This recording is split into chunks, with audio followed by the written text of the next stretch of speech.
கடலூர் மாவட்டம் வடலூரில் அடுத்தடுத்து 2 சிலிண்டர்கள் வெடித்ததில் பெண் படுகாயமடைந்துள்ளார். இதுகுறித்த விவரங்களை செய்தியாளர் கண்ணதாசன் தருகிறார்.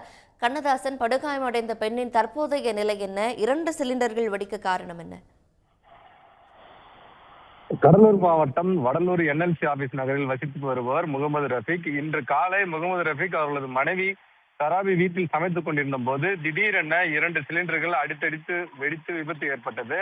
அடுத்தடுத்து 2 சிலிண்டர் வெடித்ததால் வீடு முற்றிலுமாக சேதமடைந்து சிலிண்டர் வெளியே தூக்கி வீசப்பட்டது. அக்கம் பக்கத்தினர் தீயணைப்புத் துறையினருக்கு தகவல் கொடுத்தனர். சம்பவ இடத்திற்கு விரைந்து வந்த தீயணைப்புத் துறையினர் உடனடியாக மீட்பு பணியில் ஈடுபட்டு அவர்களை படுகாயமடைந்த கணவன் மனைவி ஆகிய 2 பேரையும் மீட்டு அரசு மருத்துவமனையில் சேர்த்துள்ளனர். இது குறித்து வடலூர் போலீசாரும் விசாரித்து வருகின்றனர். அதிக வெப்பம் காரணமாக இந்த சிலிண்டர் வெடித்திருக்கலாம் எனவும் கூறப்படுகிறது. மேலும் அதிக பிரஷர் சிலிண்டரில் இருந்ததாக இது வெடித்திருக்கலாம் எனவும் சந்தேகித்து வருகின்றனர். இது முழுமையான விசாரணைக்கு பிறகு இந்த 2 சிலிண்டர் அடுத்தடுத்து எப்படி வெடித்தது என்பது குறித்து தெரிய வரும் என போலீசார் தெரிவித்திருக்கின்றனர். நன்றி கண்ணதாசன் விவரங்களுக்காக.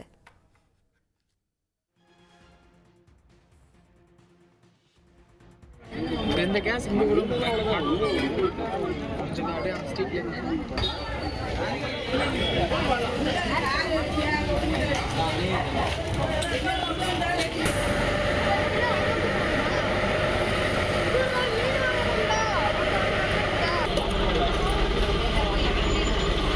வாங்கப்பா கொஞ்சம் யார் உள்ள பப்ளிக்ல யார் வெளியே வாப்பா.